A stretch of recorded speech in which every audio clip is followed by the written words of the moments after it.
What should we skip? 90% of the word problems? Locally? No, the word problem. The inverse trig function?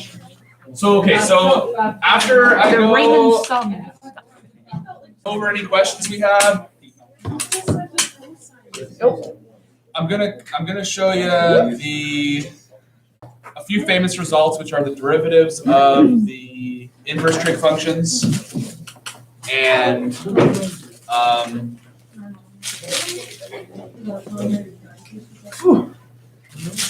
and then hand in hand with that will be the integrals.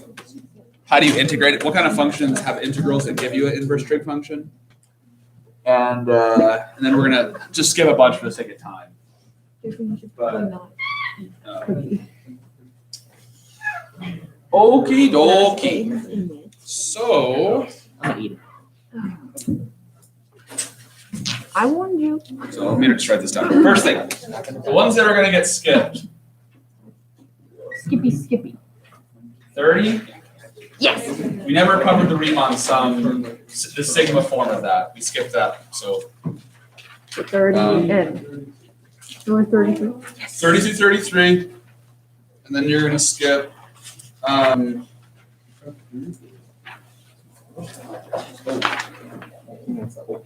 These all look integrally.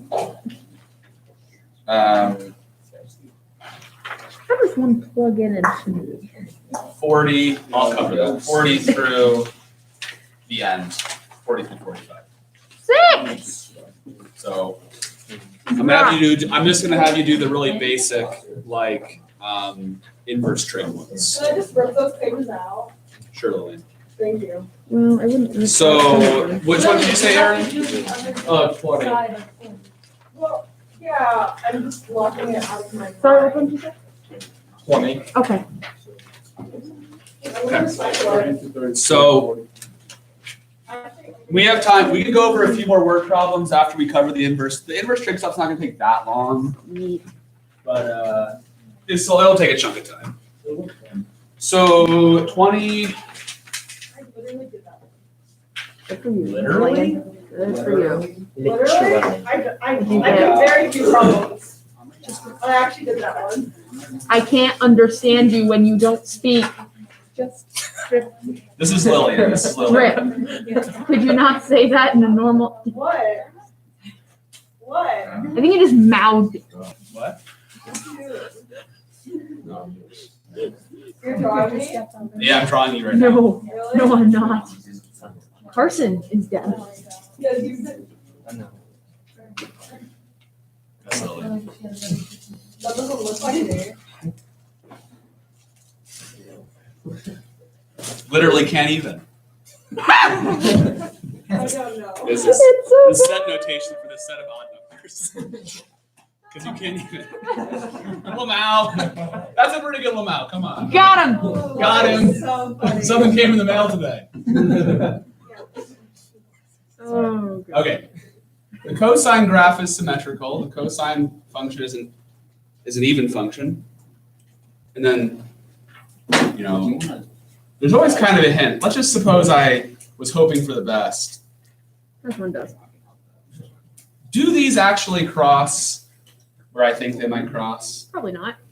No? Okay, well, let's see. I don't know. Because this says cosine of pi over 2x. True or false? If you plug 1 in there, is the cosine of pi over 2 equal to 0? Yes. Yeah. So that point works. Is the cosine of Yes. negative pi over 2 0? Yeah. And so that's nice.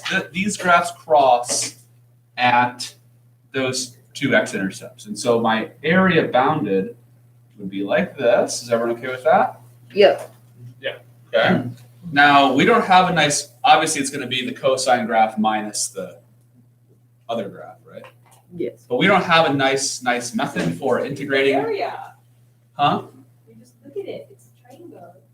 You could integrate this and then add on this area. I was thinking just go from Just go for it. 0 to 1 and then double it. That would also work. So those are definitely both valid approaches.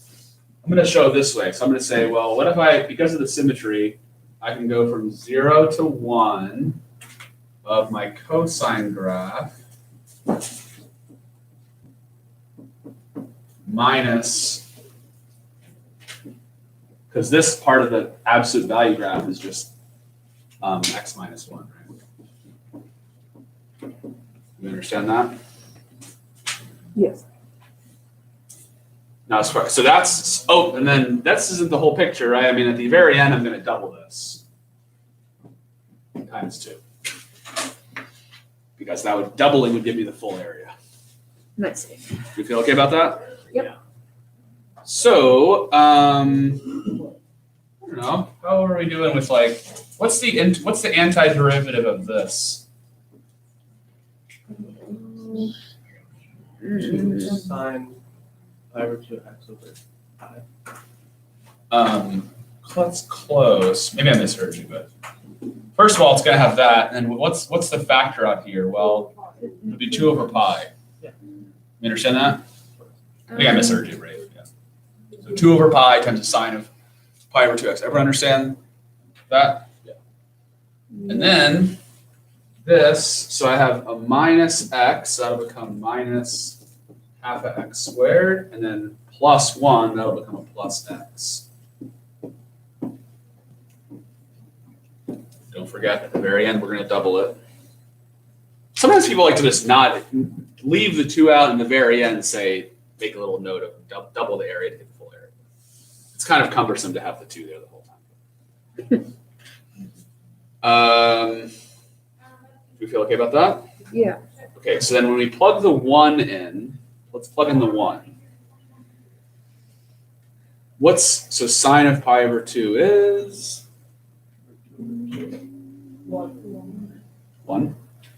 So this term would be 2 over pi times 1 minus, let's plug a 1 in there.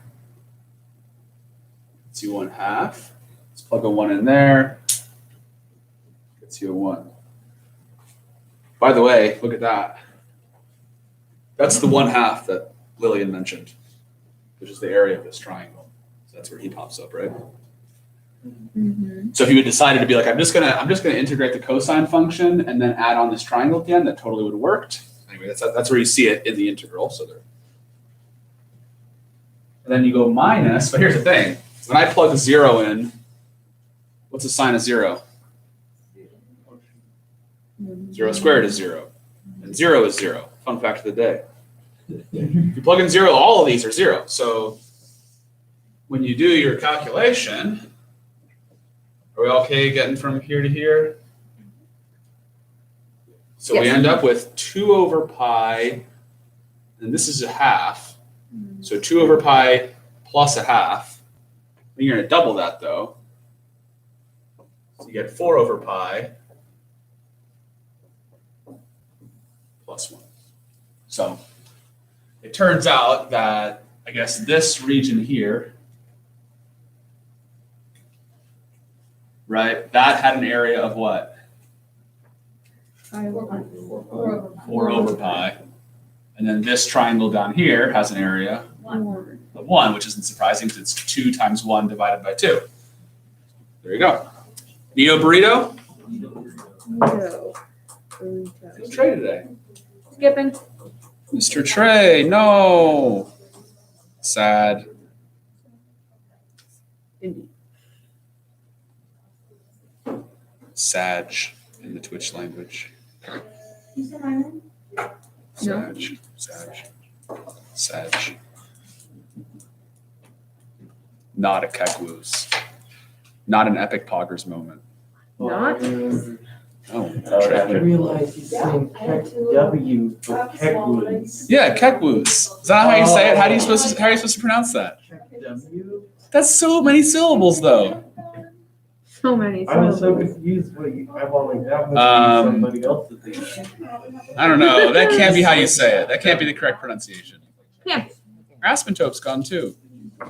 It says she's at the prom. Isn't the prom? Well, she might be prepping. It's tomorrow. Aspentope, how could you? Aspen. Mr. Trey. Tomorrow. Oh, is it tomorrow? It's tomorrow. Oh, get hype. So she's probably prepping the gym. So sleepy. Are you guys hyped? Liam's gone too. Liam. It's Oreo. Send Liam a Snapchat. Tell him something came in the mail today. I will, don't worry. Okay. Yeah.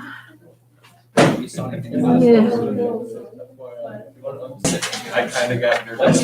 What? Ah, oh, that's a fun thing to look through, really. Alrighty. Kind of like looking through the side effects of Accutane. Accutane is another one to look at the side effects because they're very prevalent about like every single pill container that you pop open, there's an anti-pregnancy thing on each and every side of the pill. So they really don't want you to get pregnant. It has this Side effects may include depression. There was a drug a few years back where its whole thing was if you had like sort of yellow toenails, it would like make them not yellow. And the list Why? of side effects was like absolutely insane. It was It's like, a pharmaceutical drug, right? yeah, it was a prescription. I was like, do your toenails look unsightly? Would you be happier with whiter toenails? I know that it was like possible side effects are like severe liver damage. Actually, if you paint them, It'd be like, I think I'll just wear More socks. I think the what to socks do from the would be painting fine. actually makes them yellow. Okay. So, 34. No winning. 34. Right, so Is that the infinity one? So guys, up to 29 is all just, if at the end of this you want to go over another volume example to review, that's fine. I wouldn't But- mind that. Hopefully you haven't completely forgotten how to calculate volumes. Not that I So you didn't just forget. think about, the thing is you don't, the way I hope for you to, recall things is not be like, oh, I've just cold memorized this volume calculation process. More just you understand that you're slicing the thing up into disks. And so you know what the volume of a disk is, and then you just integrate over all the disks. So hopefully you don't feel like it's like a huge memorization load, but anyway, because the geometrical principle I think is pretty straightforward. Anyway, 34 says I think I'm just going to go pure calculation on this, and at the end I'll show you a little bit of graphy stuff. And just a really quick review of what that is. So, quick example. What's the sine of pi over 6? Well, the sine of pi over 6 is 1/2. That's a math fact. Well, I could inversely say that this statement is true. So that's all an inverse sine function is. It's just the inverse of the sine function. Make sense? Mm-hmm. Hold on.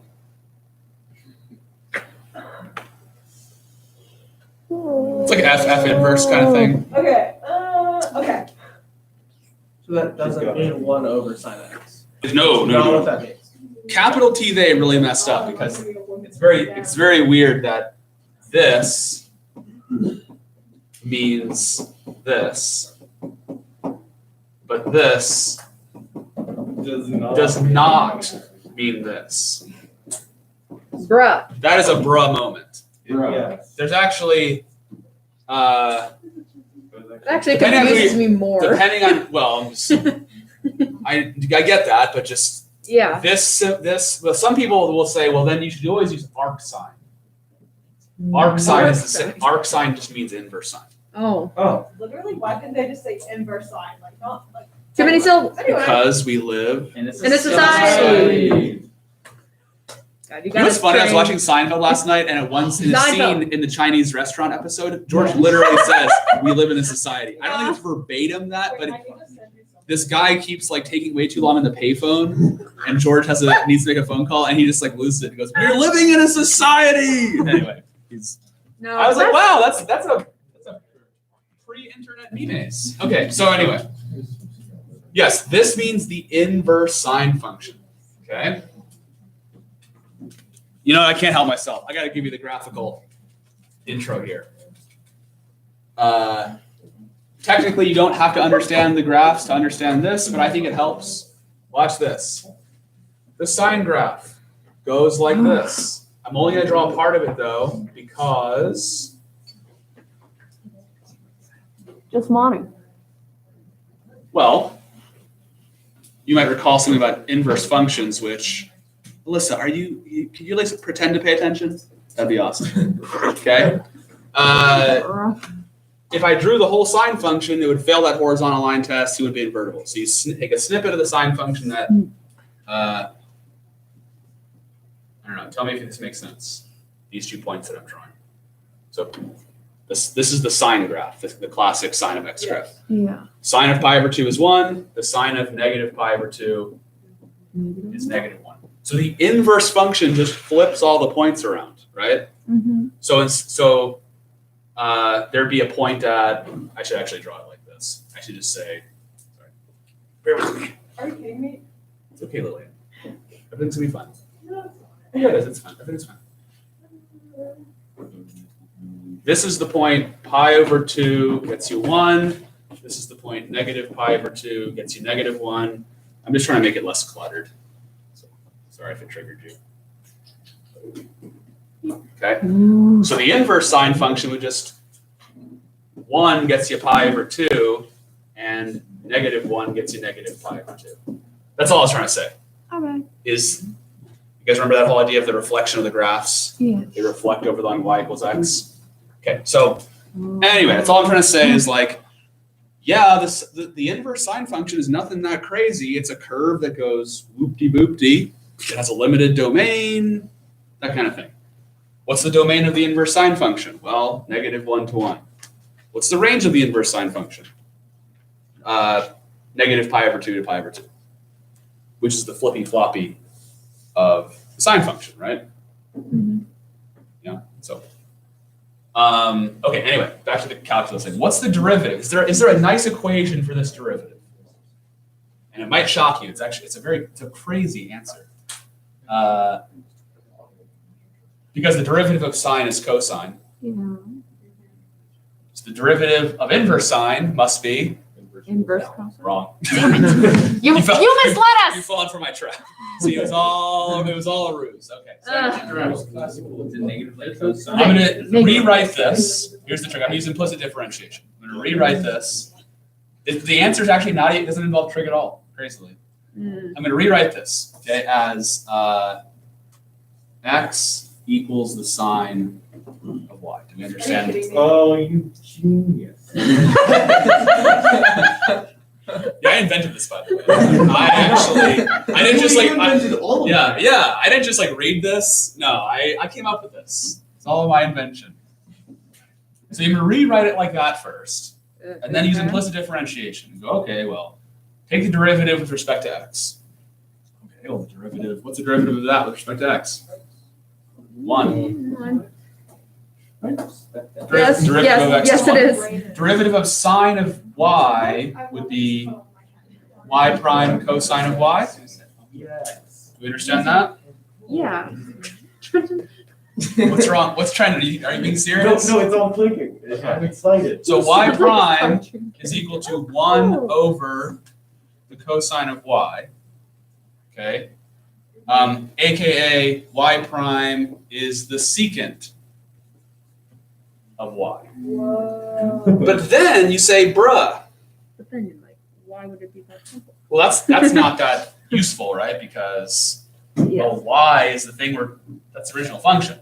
But wait a second. I could say, if I continue this, I could say, well, what can I replace that y with? 1. Sine inverse of Yeah, thingy. you can That thing. Hold on. Struggling. Do we understand that substitution? Uh-huh. We've done this before when it was a circle, I think. We looked at like a second derivative on a circle and we plugged back in. We ended up with y's and y primes in our second derivative. But Is that it? Or is it- nope. It never ends. This is pretty good. There's actually a way nicer way to write this though. And then you could go back to Of course. pre-calculus. Think about what this means. Tasty nougat. There's some nougats in there, yeah. So he represents, when you say the inverse sine of x, what you are referring to is some angle, right, whose sine value is x. How can I represent that on here? Well, let's say that's my angle. So this guy, this expression refers to this angle. Okay? Yes. If his sine value is x, I can put an x here and a 1 here to represent that visually. Which means how big is this? Our good old bean-hating friend, the Pythagorean theory. Why is he being hating? Pythagoras hated beans. Oh. He thought, not only hated him, he didn't just hate him, he thought that it was like an immoral act, I think, to eat beans. Or maybe just you ought not, like you're, something, I don't know, read it yourself. What's with You didn't need beans. geniuses? You didn't need beans. Strange. You guys know how I'm getting that though? Preferences. Pythagorean theorem, you'd go this squared plus this squared equals this squared, and you'd solve for this thing, and you'd end up with that expression. Yeah. Okay? Now wait a second. This says that y prime is the secant of that angle that I was talking about. So what's the secant of my angle? It's reciprocal of cosine. Cosine would be adjacent over hypotenuse. So the secant is hypotenuse over adjacent. So, remarkably, that's the answer. That's crazy. There isn't even a sine or cosine in there. Bruh. Bro. That's a bruh. Come on. Cheat. Yeah. Remember this is derivative. God, it's so every time I just have to. Now here's the thing. Yes, Laura. Okay, so I went like. Do I have any other colors? Boys? I was gonna do a color, but I don't have it. Hold on. Okay, sorry. So what I did there was, I did it up here. So we had this. We had this was x, this was 1, right? I'm solving for this guy. I'm going to call it question mark. So I went question mark squared plus x squared equals 1 squared. That's the Pythagorean theorem, right? Then subtract this. Still cool with that? Yes. And then square both sides. And there we go. That was the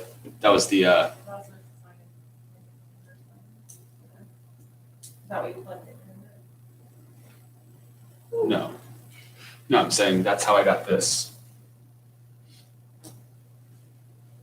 That's what you asked, right? How the Pythagorean theorem worked out? This expression represents this angle. When I say the inverse, it's like this. When I say the inverse sine of 1/2, this expression here represents an angle who has a sine of 1/2. And we just happen to know the exact answer to that. When I say the inverse sine of x, I'm talking about some angle right here that I put a little arc on, whose sine value is x, opposite over hypotenuse being x over 1. And so that's why the triangle started off with that. And then we use Pythagorean theorem to get this. So by the way, look at that. What happens as x gets really close to 1? What kind of y primes do you get if x was 0.99999? Big. Close to 1. Big, huge, right? If x was 0.9999, I'd have 1 divided by a micro number. Oh. And you can see the graph I drew, he's looking pretty steep over there, isn't he? Yeah. There you go. Also, this number is always positive. Notice on my graph, that slope is always positive, always positive. This y prime is always positive, right? Mm-hmm. Where's that coffee from? Okay. Nice. I'm going to do the tangent one with you. It's really similar. I just started recognizing like colors. The tangent one, shout out to Jesse because the answer to the tangent one is even better. It's even better. Cannot wait. I'm in this presentation as well. You are. Oh. I'm quaking in my boots. Really? Custom seal, baby seal of it? We need all of these. Let's open this. Okay. Inverse tangent function. Yeah. Again, I'll just do the exact same way. Here's an example of the tangent function. An example of the tangent function is, I don't know, the tangent of pi over 3 is root 3. Okay? The inverse tangent of root 3 is pi over 3. Again, that's just what an inverse function is. Okay? It reverses the x and the y values.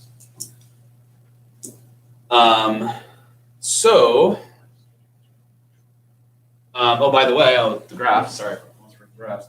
One little piece of the tangent function would look like this. Tangent can hit infinitely large numbers, you can hit go like that. And so the inverse tangent would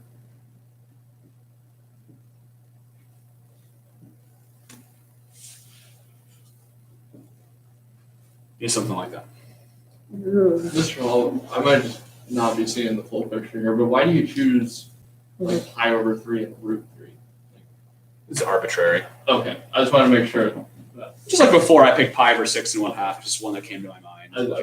I was just making sure I wasn't. Came to him. A simpler example is the tangent of pi. The tangent of pi over 4 is 1. That one comes up a lot in calculus. Tangent of pi over 4 is 1, so the inverse tangent of 1 is pi over 4. Cool beans? Indeed. Okay. Indeed. Same process. So the first step would be x equals the tangent Oh boy. of y. God, I'm so smart. Got him. Something came in the middle. Something came in the middle today. This implicit differentiation, that's what came in the middle today. Derivative of x is 1. The derivative of tangent is secant squared. Don't forget to throw that y prime on there. Okay, so therefore, y prime is 1 over secant squared of y. But wait a second, secant is the reciprocal of cosine. So like the reciprocal of cosine is cosine. Oh God. Well, or that's maybe not the. Well, I know what you're saying, and I understand it. It's just there's so many. As long as you understand that this is this, that's fine. Great. You can think about it. Cool beanies? Yes. So, same procedure as before. So y prime is the squared cosine of the inverse tangent of x.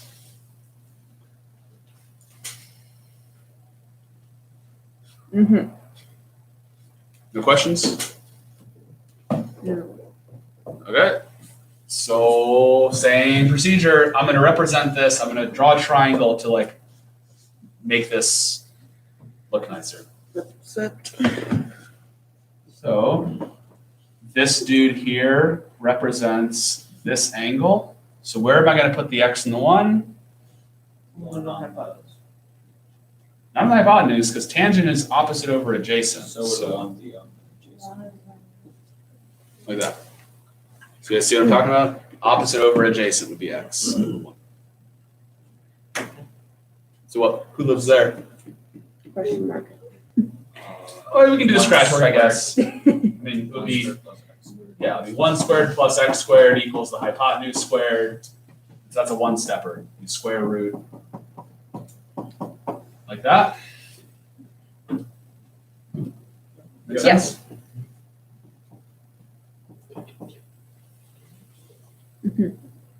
And so it's the square of the cosine. So what's the cosine? X squared plus 1? 1 over I don't know. Adjacent over hypotenuse. So the cosine of my angle is that over that. So what's the square of the cosine? 1 over x.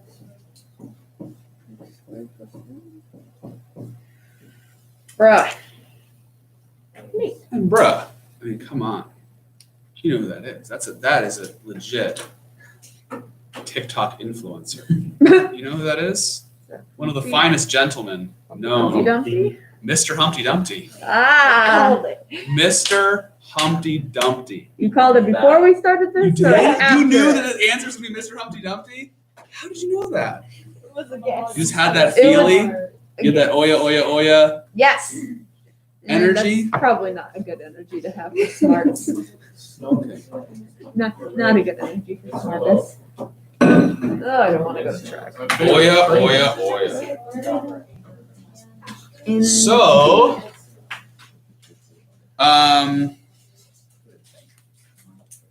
for the sake of time here, Yeah. cosine, you hopefully should be able to figure that out yourself. It's going to be really, really, really similar to the sine one. Okay, very close to that. And so I got to show you the chain rule ones. So we just derived these nice formulas. Now we're entering the big boy. Not really. The beauty of the chain rule is if you know it, it applies to any derivative you ever figure out. So, for example, we just showed that, for example, the derivative of the inverse tangent function is 1 over x squared plus 1. So 35 is asking you, okay, what's the derivative if you had tangent of something, inverse tangent of something? Would it be 1 over something squared plus 1? Or would that Well, be yeah, too first of simple? all, instead of x squared plus 1, it's u squared plus 1. Oh, I'm on the right track. I mean, really, it's the same thing, but what do you multiply it by? U prime. Now, of course, usually you'll put it on top. Ah, so smart. Do you see how that's just easy peasy chain rule? You just, it's literally the exact same formula that you just derived, except you there's a u instead of an x, and then there's a u prime multiplied. That's it. Isn't that easy? Yeah. Likewise, the derivative of the inverse sine function was 1 over the square root of 1 minus x squared. So therefore, the derivative of the inverse sine of u is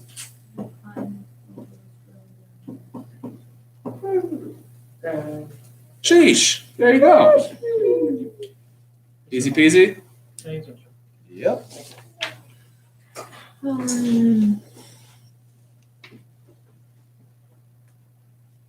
Feelies good?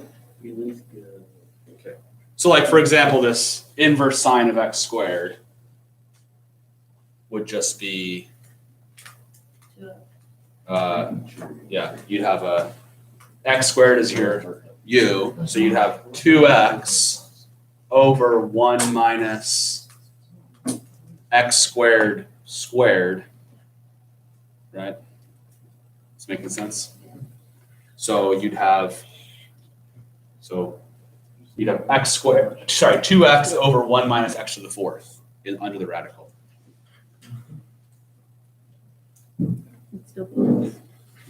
Correct. Okay. And then so the last thing to look at is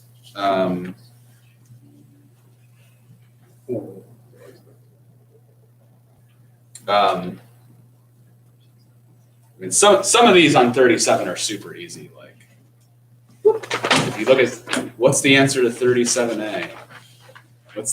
What's the integral of 1 over the square root of 1 minus x squared? Oh, sine inverse. The inverse sine function plus c. How about b? What's the integral of 1 over 1 plus x squared? Inverse. The inverse tangent function. Now they only get slightly more difficult when you start to have to do this in reverse, right? Yeah. So like let's look at C and D.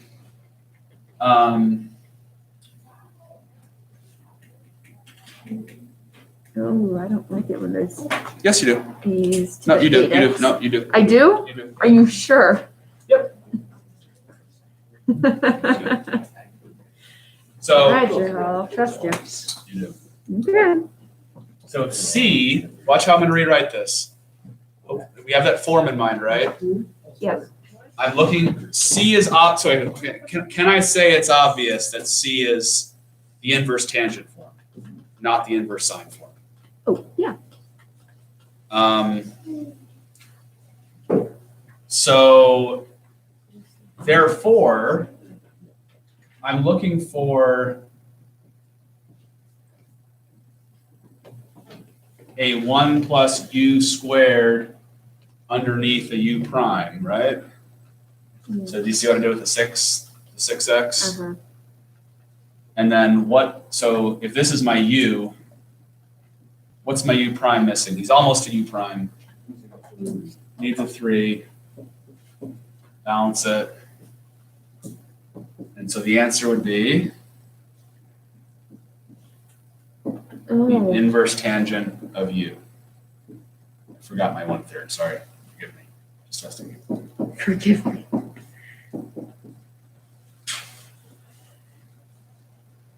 How do we feel about that?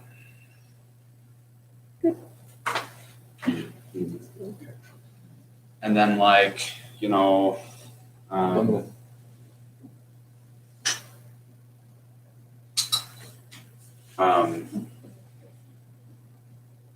you can look at any of them, like, say, F's a, well, let's do a sine one. How about H? Look at H. That's what I was gonna say.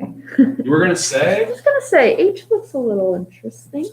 That's how I describe it. I'm gonna rewrite it like this, though. Now, why would I rewrite it like this? What clued me in that this would be helpful? U prime.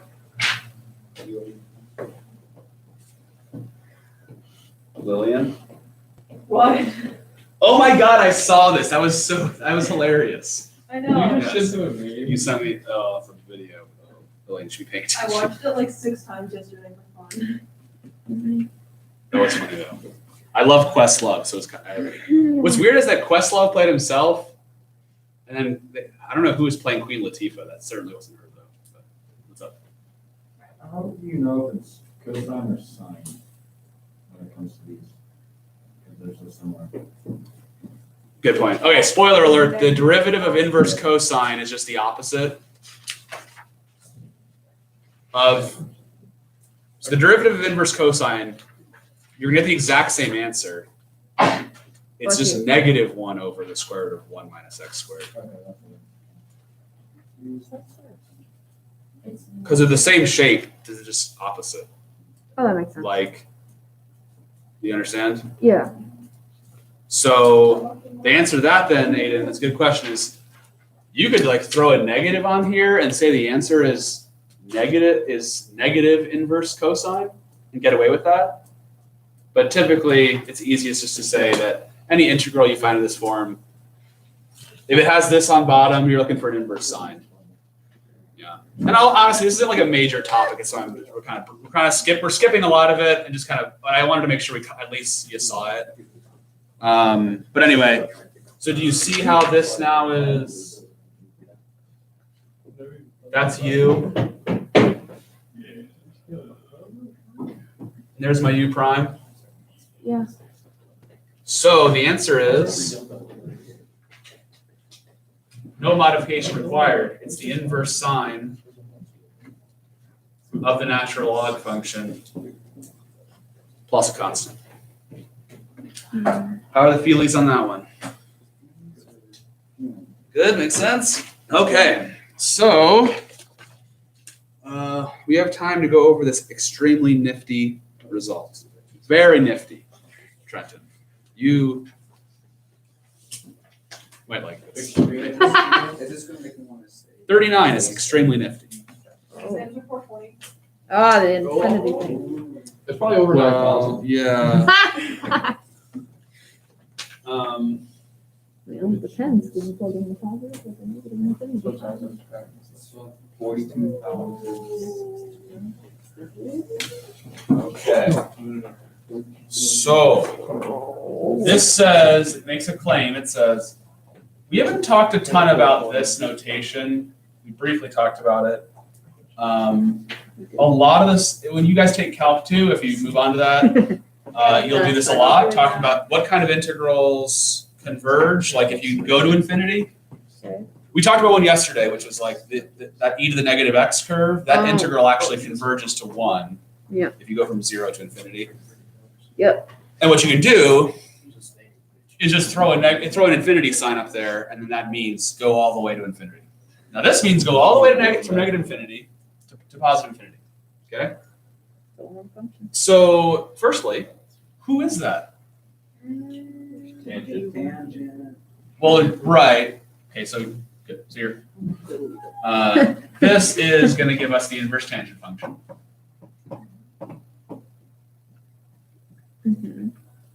But I guess what I meant is, who's that?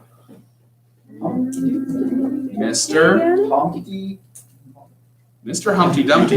This question is asking, how much area is there if you went all the way from negative infinity, accumulated all this area all the way to infinity? Is there the question's claiming that this area is what? Pi. It's claiming that the answer to that is, not only is it finite, but it's exactly equal to pi. But pi goes on for infinity. Huh? But it's a finite number. No, I guess, yeah. It's less than 4. Well, actually, it's an infinite number. No, it's not. It's a finite number. They've not found the end of pi. You're like, stop. No, the square root of 2 is a finite number, but the decimal expansion of that number goes on forever. Yes. Yeah. So long, that's only. How does that work? So, What? Why is that? Oh, can we finish the problem before Why we can a get number into that one of goes on those? forever be finite? No, that. Well, we're going to prove it. That's what the question We're says. getting there. So the question says, prove the result. Yes. Oh, I guess I was gonna ask, how can the area be pi if like it never hits 0? So wouldn't the area just keep expanding? but it gets very small. There's a whole idea of convergence here. Like, let me give you a simple Okay, never example. mind. There's a whole bunch of, the simplest example that exists is the geometric series 1/2 plus 1/4 plus 1/8 plus 1/16 forever. That equals 1. Oh, There's a lot of ways you can prove that's true. It should surprise you, or it surprises most students at first, because you go, wait a second, you're saying I can add up an infinite amount of numbers and get a finite number? That's what Zeno was talking about. Zeno was like, bro, I'm in a room. Oh. How can I walk across the room if I first have to go halfway across the room? And then I have to go half of that, which is a quarter of the room. And then I got to go half of that, which is an eighth of a room. How can I ever get there? But obviously you can get there, right? Oh, it just makes my brain. Zeno's paradox. You guys heard about that, right? Yeah. Okay. So most of the time you do this, you can't plug infinity into something. Like if you had like an x squared here and you plug, what's infinity squared? This is also infinity, pretty much. Like, Can you be infinity? but wait a second. Does this have some kind of meaning that makes sense? No. Yes, it does. Huh? Yeah, think of the inverse tangent function. What kind of triangle has a really enormous tangent value? Well, I'll draw you a triangle. How about this? Yeah. Would you agree that if this angle here was 89.99999 degrees, Yes. that its tangent would be enormous? Yes. So therefore, the inverse tangent of an enormous number is really close to? Small. Big. So again, the tangent, It's really close to 90 degrees. yeah, so the tangent of this angle is enormous. So therefore, the inverse tangent of an enormous number would give you a number really close to this. But we like radians. What's this number approximately equal to in radians? Pi over 2. And Dylan, what you said is totally spot on. If you graph the inverse tangent function, it looks like this. And if you look at the end behavior, this function approaches pi over 2, negative pi over 2. That's its end behavior. So therefore, if I quote unquote plug in, technically it's a limit, but if I plug in infinity, the inverse tangent of infinity is pi over 2, the inverse tangent of negative infinity is negative pi over 2, and pi over 2 plus pi over 2 is pi. So there you go. That- Beautiful result. You're nifty. Yeah, that's nifty. That is. There you go. So one of the more famous results from calculus. So Quackmolus. shout out to all the absent people, Kekwus in the chat, respectfully, bussin'. I'll show you my bookshelf.